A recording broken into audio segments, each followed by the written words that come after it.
The first shiver of dawn crept across the cul-de-sac painting, the world in soft hues of lavender and blush. A hushed quietude blanketed the neighborhood, interrupted only by the gentle rustle of a slow breeze through the sycamores. It was a peaceful corner of suburbia where life repeated like clockwork, and every house stood as neatly aligned as soldiers on parade. But like all places cloaked in tranquility, it harbored its own tempest. My morning routine was simple: a steaming cup of coffee, the newspaper folded neatly by my side, and sometimes later a walk with Buddy, my loyal golden retriever who couldn't care less about the human trifles of HOA meetings or perfectly manicured lawns. He lived for the moment, chasing after every squirrel with jubilant abandon. His joy was contagious. I envied him for it. And then there was Karen, the self-appointed queen of the homeowners association. Her gaze was as sharp as a hawk's, always surveying, always judging. It was said she could sniff out an untrimmed hedge or an unsanctioned garden gnome from 3 streets away. Her reign was absolute, and her decrees were both petty and plentiful. It began with a note, one of those sternly worded missives that slipped under the door like a thief in the night. Your dog's barking is a disturbance, it said. Buddy, a disturbance. The very idea was laughable, considering his bark was more a joyous announcement of life than an intrusion upon it. But I shrugged it off. Karen was well known for her particularities. The notes became a constant, a steady stream of admonitions detailing transgressions as trivial as paw prints on the sidewalk. Buddy, in all his innocence, had no idea he was a renegade in Karen's eyes. The absurdity of it all would have been comical if it weren't so relentless. I responded with my own quiet resistance, acknowledging her demands with the smallest nod while continuing to live as if each day were a sunbeam, and Buddy, the only shadow in it. There was a peculiar irony in Karen's crusade against a dog that brought more joy to the block than she ever could. The other neighbors whispered of her obsession, their eyes rolling in tandem as she passed. Yet there was a strange thrill in her vigilantism, a tension that rippled beneath the facade of civility. Her next move was a complaint filed with the HOA, a formal document dripping with indignation. Buddy, she claimed, was a menace, a danger to the serene life she curated with such ruthless precision. I read it with a bemused detachment, the kind reserved for tabloid headlines or conspiracy theories.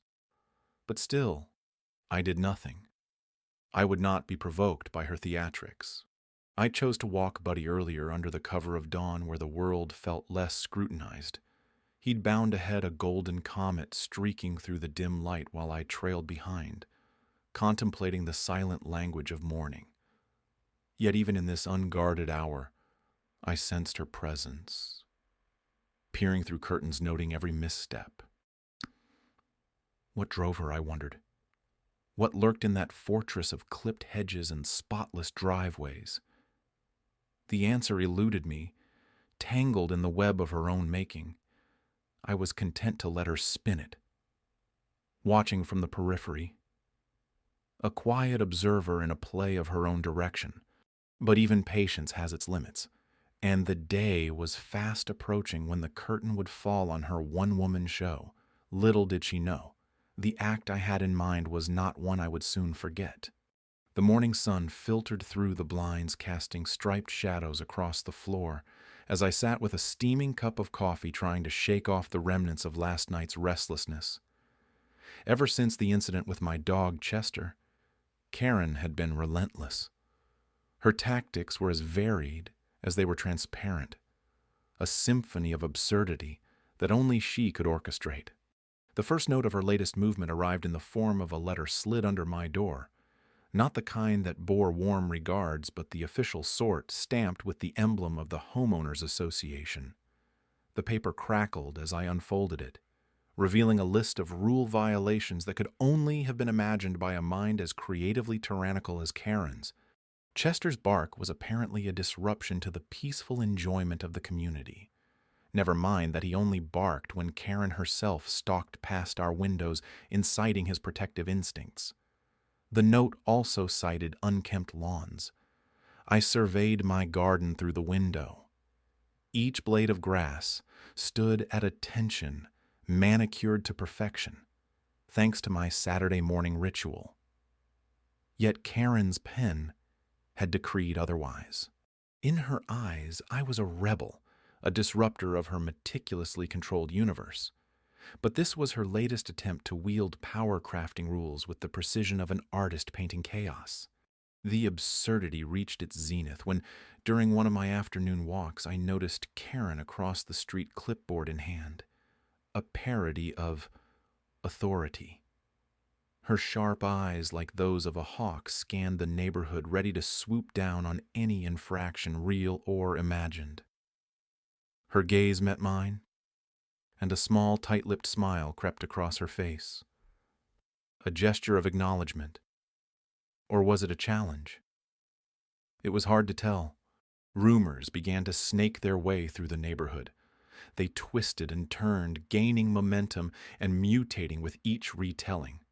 My supposed transgressions painted me as the villain in Karen's narrative. Neighbors once friendly now offered tight smiles and hurried excuses to cut conversations short. It was as if they feared her wrath would transfer to them by association. The weight of it all settled like a stone in my stomach. But I was calm, a quiet strength simmering beneath the surface. I could play this game too.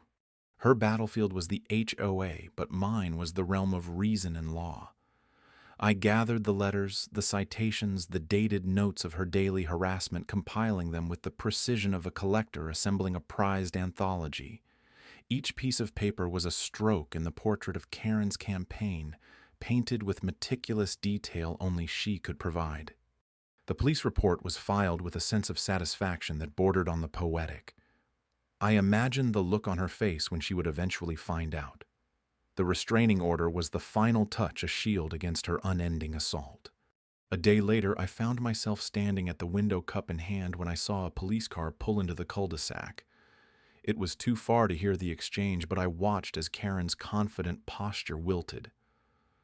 The officer spoke with her briefly before handing over the order. Her face shifted through colors, like a sunset descending into night, from red to pale white. She glanced towards my house, and for the first time I saw something new in her eyes. Uncertainty, doubt. That night the air felt lighter, the neighborhood quieter. Chester napped at my feet, his snores a comforting rhythm. The shadows on the floor blurred into one another, no longer cut by stripes of sunlight, but soft whole. The calm after the storm, for now, at least. I had never been one for confrontation.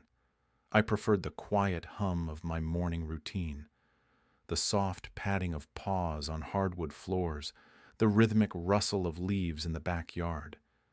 But Karen had upset that balance, her assault on serenity, a ceaseless barrage of daily grievances. Her eyes sharp, as the point of an accusatory finger, were always watching, waiting for my dog, Bailey, to stray an inch too far or bark a decibel too loudly. The culmination of her antics had led me to a path I never thought I'd tread: a police report.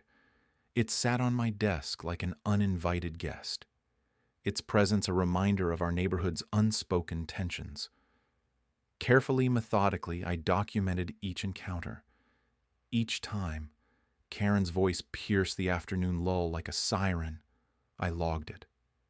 When Bailey flinched at her approach, I noted his distress. Every detail became a stitch in the tapestry of my silent rebellion. Calendars filled with notations, timestamps etched beside terse descriptions of her tirades. Her words were daggers, but my pen was a shield. I fortified myself with evidence layers of truth wrapped around my resolve. Evidence I found was a balm as soothing as any that could calm Bailey's nerves. It was a light in the fog cutting through the haze of her baseless accusations. It wasn't enough to defend. I had to preempt a subtle counter carefully crafted lay in wait. I reached out to the neighbors, those who had known me and Bailey long before Karen's arrival. Their voices joined mine, a chorus of solidarity. We rallied around the idea of peace of community, echoing sentiments of coexistence that Karen seemed to have forgotten. The day I visited the courthouse, the air felt different, charged with the electricity of inevitability. The restraining order was granted not as a weapon, but as a boundary, a line in the sand that declared enough. It was a victory muted by necessity, a bittersweet reminder of the lengths we go to preserve our sanctuaries. A few weeks later, a soft knock echoed through the hallway. I opened the door to find Karen. Her eyes, once blazing with indignation, now flickered with something else entirely. She handed me a letter. No words were exchanged. The silence spoke volumes. I watched her retreat, a shadow of her former self. Her steps hesitant against the concrete path. Inside, the letter unfolded into an apology. Stilted, awkward, but sincere in its own right. A truce, perhaps, or a recognition of boundaries redrawn. I folded it carefully, placing it alongside the police report and Bailey's vet records. A testament to a battle waged and won. As the sun dipped below the horizon, casting long shadows across the lawn, I sat with Bailey by my side. His head rested on my lap, eyes closing in peaceful slumber. The world seemed right again, back to its gentle rhythms. Karen's silhouette was absent from her window, the air devoid of her piercing scrutiny. In the end, the quiet triumph was not in the order granted or the apology received. It was in the restoration of calm and the knowledge that our refuge was ours once more. It was the return to mornings unburdened by anxiety, to evenings spent in tranquil companionship. It was, quite simply, the return to peace. The morning light filtered through my kitchen window, casting a gentle glow over the remnants of breakfast. A half-empty mug of tea sat beside the newspaper, the headlines blurring into an unreadable mass. My mind drifted back to Karen, her shrill voice echoing like a persistent alarm call, the memory as vivid as the dawn outside. The neighborhood had begun to stir. Whispers and side glances followed in the wake of the police report and the restraining order. The facade of suburban tranquility cracked slightly, revealing the crumbling edifice of polite society. Neighbors once content with their routines and their curated smiles now found themselves caught in the crosswinds of this quiet storm. I noticed how Mrs. Green from across the street lingered a moment longer on her porch, her eyes darting toward my driveway. She feigned interest in her flower beds, but her attention clearly lay elsewhere. The mailman offered a curt nod, his usual small talk replaced by an awkward silence. The irony wasn't lost on me. Karen had always been the self-appointed custodian of community standards, yet here she was, the subject of hushed conversations and furtive looks. Her empire of compliance crumbled brick by brick under the weight of her own actions. A knock on the door, unexpected but not unwelcomed. I opened it to find Tom, a neighbor who'd always been polite but distant, standing awkwardly on the porch. He shuffled his feet, glancing at the ground before meeting my eyes. It was a moment of shared understanding, unspoken, but palpable. We were both players in this unfolding drama, unwilling participants in a narrative that spiraled beyond our control. In that moment, I felt a kinship, a silent alliance forged in the crucible of shared experience. Tom, without a word, nodded and walked away, leaving behind an unspoken promise of support. It was a small gesture, but significant. The neighborhood was waking up to a new rhythm, a subtle shift in the dance of daily life. I found myself reflecting on the power of a single action. The report, the order. These were ripples in a pond spreading outward, altering the landscape of our quiet street. Karen's absence in the common spaces was a palpable void, a silence that spoke volumes. The bark of a dog, once a source of contention, now felt like an anthem of resilience, a reminder that harmony could be restored. Tension simmered beneath the surface, an electric charge in the air. I could see it in the way people walked, the measured pace of their steps, the casual conversations laced with a newfound edge. There was a sense of anticipation, a collective breath held in the wake of change. Days passed, each a blend of the familiar and the new. I watched as the neighborhood adjusted, recalibrating itself around this unforeseen axis. The houses stood as silent witnesses, their shutters blinking in the sunlight, their facades echoing the whispered stories within. Through it all, I remained a calm eye in the storm, quietly powerful in my resolve. Karen might have sparked this fire, but I was determined it would not consume us. The neighborhood in its own way was healing, adapting to the new normal with a resilience that spoke to the human spirit. And as I stood at the window watching the world go by, I realized something profound. We were all in some way bound by the invisible threads of community. Each action, each choice tugged at these threads, weaving a tapestry of shared existence. It was messy, imperfect, but undeniably real. And in that realization, I found a sense of peace. The morning air was crisp as I sat on my porch, sipping a hot cup of coffee. My dog Rufus lay contentedly at my feet, oblivious to the invisible storm brewing within the confines of our peaceful neighborhood. The clouds had shifted overnight, both in the sky and in my approach. Yesterday, I had filed the police report and obtained the restraining order. Today, I waited for the fallout. The quiet click of the mail slot announced the arrival of what I had anticipated, the official documents meticulously folded into an innocuous envelope. I unfolded it slowly, savoring the weight of justice taking form in my hands. There it was, the restraining order crafted with the precision of a scalpel designed to excise the malignancy that had plagued us for far too long. Karen had been a constant presence, a specter lurking behind hedges with her clipboard of petty grievances. Her obsession with rules became a maze of absurdity, each corner turned sharper than the last. For months her eyes had been trained on us, critical and unwavering like a hawk circling its prey. But today I had clipped her wings. The irony was not lost on me. Her reign of terror crumbled under the weight of her own pettiness.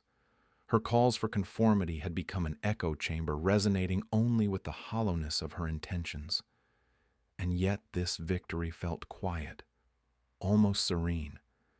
It was not a battle won with noise or fury, but through the calm, inexorable tide of legal recourse. I glanced at Rufus, who stretched lazily, his tail wagging in the rhythm of a newfound freedom. For him, the world had not changed, but for me, the landscape was altered. The restraining order was not a weapon, but a shield. It created boundaries where none had existed before, a testament to the power of quiet resistance. The sun climbed higher, casting long shadows that danced across the lawn. I imagined Karen receiving her own notice, the neat official seal, a stark contrast to the chaos she had sown. Would she understand its implications? Or would she see it as yet another rule to be challenged and bent to her will? I found myself hoping for the former. Perhaps this would be the catalyst for her own introspection, a mirror held up to her tyranny. But in truth, I cared little for her revelation. This was for me, for Rufus, for the sanctity of our shared space. The day unfolded with deliberate stillness. I moved through it with a sense of purpose, organizing the vestiges of a life finally unshackled. There were plans to be made, a future to reclaim. I envisioned walks with Rufus, untainted by surveillance, a garden blooming without the threat of frivolous fines. As evening descended, I stood at my fence, staring into the twilight where the neighborhood boundaries dissolved into shadows. There was beauty in the realization that Karen's reign had ended, not with a bang, but with the quiet, powerful hum of justice served. My phone vibrated with a message, a neighbor offering congratulations. In the silent solidarity of text, I replied with a simple thanks, a shared understanding that the balance had shifted. In the distance, a dog barked its voice. Carried on the breeze, Rufus lifted his head, ears perked, attuned to the sound of normalcy restored. I smiled, feeling the warmth of a future that promised peace, knowing that sometimes the most profound victories are those whispered in the silence of a calm heart. The sun rose hesitantly, casting a muted light over the neighborhood that had been embroiled in conflict for too long. The morning air was crisp, a gentle reminder of change, like the first breath of fresh air after an extended stay in a dusty attic. I looked out from my window, watching the tranquil scene unfold. The cat that usually patrolled our street was back to its slow, confident saunter. Even the trees seemed less tense, their leaves rustling in a whisper of relief. Karen was no longer the looming shadow over our days. The restraining order had been a quiet but firm declaration that her reign of petty terror was over. There was no grand showdown, just a slow, inevitable unraveling, like a clock unwinding after years of being wound too tight. It was satisfying in its simplicity, satisfying in... The police report had been the linchpin. Not the report itself, but the realization it forced upon the community. Karen's behavior was not just an eccentric quirk to be humorously tolerated. It had crossed a line, and the line had been redrawn with the unmistakable clarity of legal boundaries. Ironic, really, how someone so obsessed with rules found herself ensnared by them. The neighborhood committee met shortly after, the atmosphere charged yet calm, like the hush before a storm that never quite arrives. Faces that once bore the weight of reluctance now reflected a shared resolve. Eyes met mine with a newfound respect. I had, after all, done what many had only whispered about doing. I had stood up to Karen quietly, methodically, and without fanfare. I had dismantled her grip. A week later, there was a gathering at the community park, an unplanned celebration of sorts. Dogs played freely, unharassed, their joy infectious. My own dog, once the inadvertent scapegoat of Karen's ire, frolicked with abandon, chasing after a well-worn tennis ball. The sight was a balm, soothing the wounds of contention and reminding me why I had fought. Karen was conspicuously absent.